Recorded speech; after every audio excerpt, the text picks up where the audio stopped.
Hello again, beautiful universes.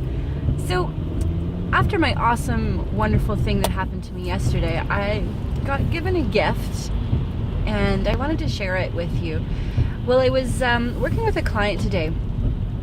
There was this awesome message that came through to her, and I want to share with everyone because I think it's about time that we all kind of take it and run. And it was a message about it's time to set yourself free and it's time to do your work. And it was just a beautiful message. It wasn't like tuck in and do hard work, blah. It was like, you got this. You can run with this. You've got everything you need right now to do exactly what you want.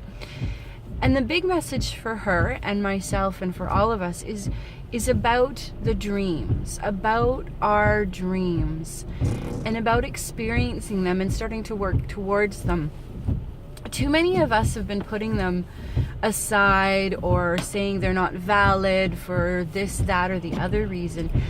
And a really big part of integration is really recognizing again how important our dreams are, because they're what fuel our spirit and our soul to move in directions that for whatever reason seem completely bizarre but call to us. And we've been denying that way too much and making them completely invalid, along with like even just daydreaming is completely invalid in our society.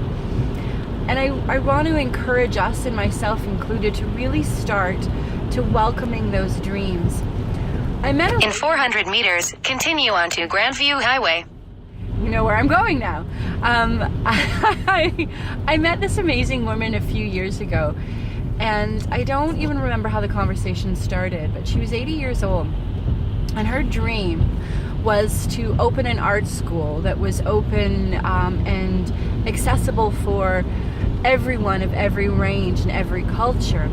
And she'd had this dream since she was a small child, and she got married young, and her husband really loved the idea of the dream, but you know, as society kind of plugs us along, they both got into having children and building careers.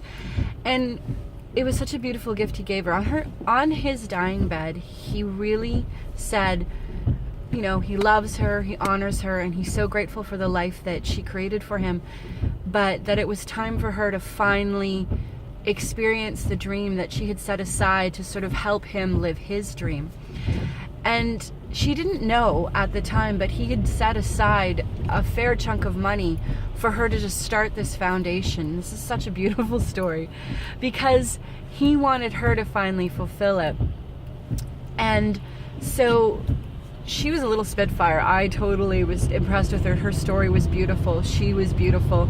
She was 80 years old, and she said, continue on Grandview Highway for 2 kilometers. I'm going to continue on Granville Highway.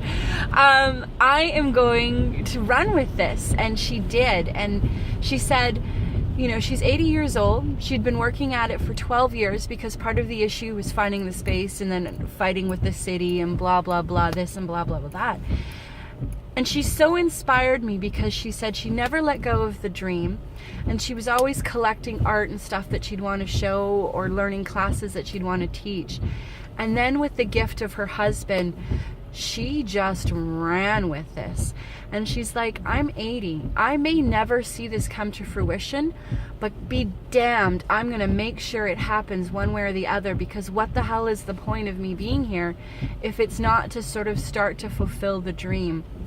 And like I was talking yesterday, sometimes it's not up to us to finish the dream, but it's up to us to start the dream and continue the dream as far as we can go. And a lot of us stop dreaming because we don't think it's valid. I'm not ever going to see it happen. I don't know how I'm going to see it happen, and I need to control the outcome. So in small ways, let's start to welcome back your dreams.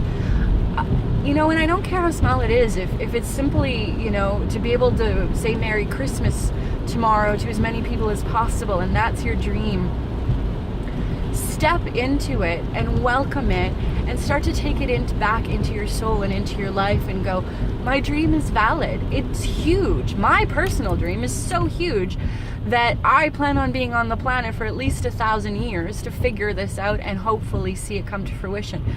And if I don't, that's okay. I'm making the steps toward it happening. And that's a big chunk of my sort of soul and stuff kind of stepping back in and sort of integrating, is being okay with the fact that this is my dream, this is valid, and it's mine, and it's my gift to give to the world, and I have to welcome it back into my life so that I can share it. And that was what that beautiful message that working with my client today got, was that she's got this, it's okay, and to really start to dream big. And I encourage you to start sharing what those big dreams are, because you never know who in your circle can help you make that happen. And yes, you're going to come across the naysayers, and you know what? That just means that you got to dream bigger, and you got to be okay. That's fine. It's not your dream, and you don't need to be a part of it. But it's mine, and it's valid, and then ask them what their dream is. Because a lot of times when naysayers come up, it's because they've denied themselves so many times, that muscle of dreaming is so atrophied that it's so painful to reawaken it. And we can help them reawaken it by stepping deeper and bigger into our own dreams and really start to integrate that into our life. So I know there's gratitude journals, and I know there's I love you journals, and I encourage you to grab those. I have a horrible habit of starting it in fits and starts, and I am gonna do my darndest from here on out to do them every night and watch it expand, because every time I do, my life expands. And I'm going to add to my gratitude and love journal my dreams, because they need to be nurtured just as much as everything else does. And I don't care how silly it is. God, I would love to see unicorns back prancing on this, and that's a valid dream in my world. So go for it. You've got this. It's time to really start to welcome back dreams into your life, because they're beautiful, they're creative, they're amazing, and they're a part of who you are. And you really want to bring that juiciness into your life to integrate all of the rest of you. And it starts there. So start small. I'm not asking you to run out, create a whole new economy or a whole new body or rental or whatever you want to do. You're going to get there if you practice by allowing yourself the small steps of welcoming that back in and integrating your dreams back into your life. And if you don't remember how to dream, go hang out with some children. Nobody dreams better than them. So have an awesome day. Both hands open. Love you all.